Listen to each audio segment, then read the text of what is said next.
If you were lucky enough to get through stage 1, well, you had a 5% chance of getting through that, and to be successful in stage 2, there's around a 25% chance of getting through. So you'll need to dedicate a fair bit of time to this one, and it's important to note that people have been asking for this grant for the last 10 years. There's been nothing for female founders, and it's very rare to have a grant that doesn't require any match funding. So this is one of the best grants to be able to get. So most of you would have received the application. Here I'm working through this sample application. Lots of information can be imported from your previous or your expression of interest, your stage 1 application. So I'll just run through some of the things that are a little bit different. So one of the things to keep in mind is that governments are very low risk. So they want to bet on the sure thing. So the more you can look like you're not a startup and you've got traction in the market, the better you're going to appear. So, and that's why here in section D, they ask for trading performance. So any financials you've got is going to help you in your application. So if you're a startup with 0 revenue, you're going to find it hard to compete against companies or startups that have been going for a number of months or even years. So talk about any export revenue, R&D, anything that you've been working on and having R&D is good. Being able to protect your product, that's sort of obviously what R&D leads to. That's going to be good. And then so a lot of the project title and description is carried forward. Key activities. Have your circumstances changed? Hopefully not, because that's why they've put you forward for the EOI. Now keep in mind, none of this section here is part of the merit criteria. So this is basically a tick box. So you're not scoring against anyone else based on this information that you are bringing forward. So all the milestones, the location, that all comes forward. The budget. I've found that it doesn't really matter about budgets sometimes. People try and squeeze, let's go and make it, rather than ask for the 400 grand, let's ask for 395,000, or let's ask for a lot less. Often it just comes down to, if you're good, you're going to get funded. The money isn't really as important. So really put forward the cost that you think is going to what you need. And then so they ask for expenditure based on financial years. That's how they often pay it out. They have budgets that they need to put into their system, and you're paid out against financial years. You'll need a fairly robust financial model to put all this together. If you need help with that, let me know. I've got some templates. I've done this many times over, and it's basically putting all your costs in in a column, and then working out when that's going to be paid, and then grouping it per financial year, and your total at the bottom. Okay, so source of funding. The closer you have to cash, the better you're going to appear. So often companies are putting in extra cash for this. You don't need to, just because you say you've got cash, you don't need to use that actual cash. You can use investor cash, or you can go to the bank, or you can go and get further investors. But the closer you have to cash in the bank, it de-risks the project. So remember, the governments are very low risk. And so name of contributor. If you're going to get investors, this grant is going to help you get an investor. Try to use existing money first. You may go and get an investor with a grant, but try to say it's not getting this grant is not contingent on getting an investor. So here we enter the assessment criteria. Some of the stuff does carry forward, but you need to expand on it. So this is all about growing your startup. So females have historically been impacted in startups. They're underrepresented in startups.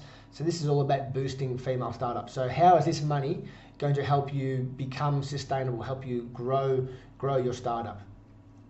And so here it is. It's going to help you develop, scale up, and access global markets. So try to have, even if you're only going to be domestic, try to have some aspect that's going to be global, or it's going to appeal to the global market.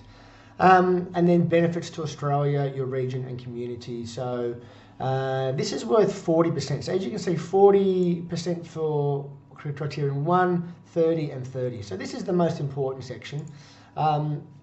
Try to have lots of, and I can send you some further tips on this, how we structure it. So have lots of headings, lots of dot points, and make it so that someone can glance at your document, at your application, and within 5 seconds know what they're going to read. And then the same applies to each paragraph.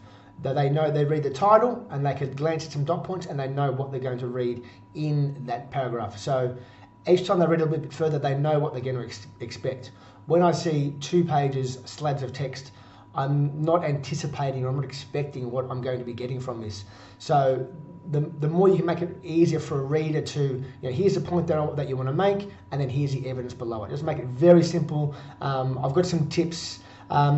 Shoot me an email and I'm going to send you my structure of how I actually write applications. So there's no charge for that. I can shoot it through to you. Send me an email, ben@bulletpoint.com.au, or hit me up on LinkedIn, you'll find me. So it's all about scaling up your startup. So growing, de-risking the project. So the next part is capacity, capability, and resources.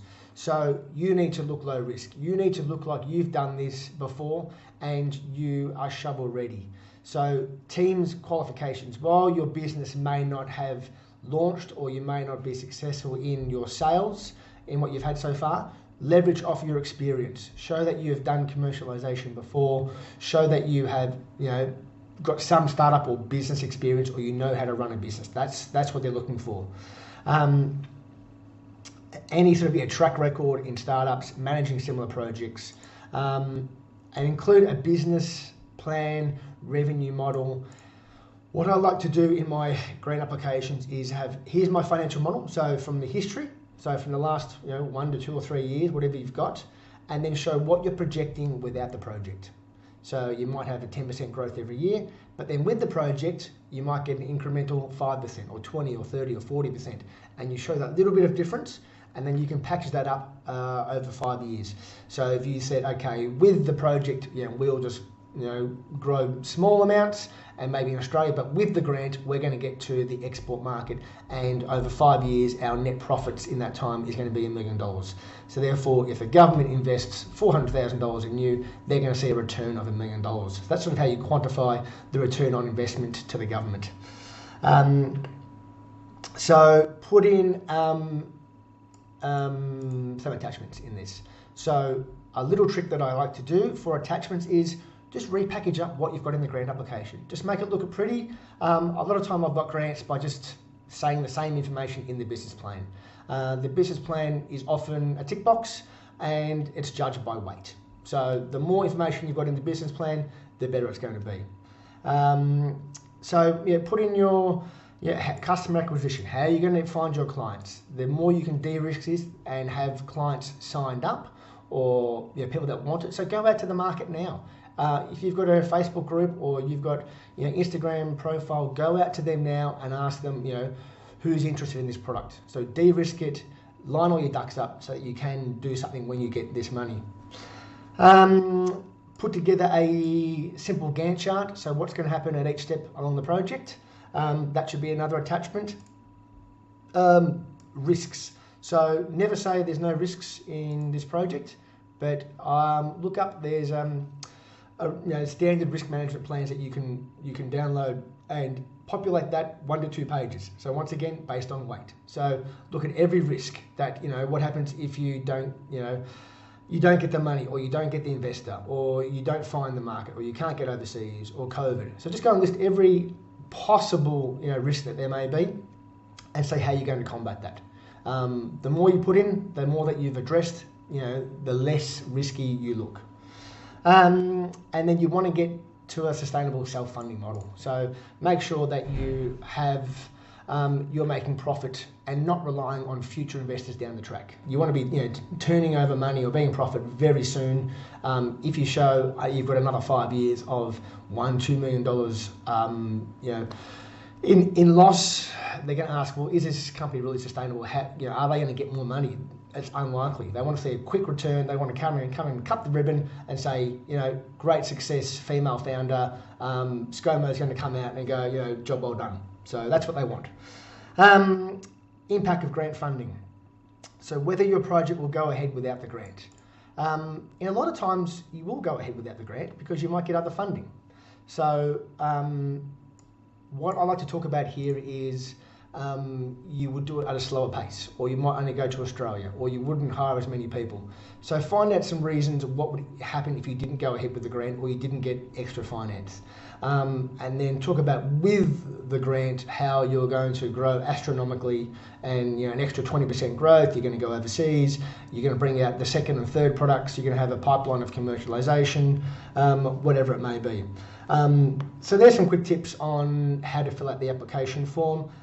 Hit me up if you want to know. I can send you my tips on how to structure the application, and if you need me to review any of those sections. So we often provide a review service. So you've provided all the content, but you need someone to review it.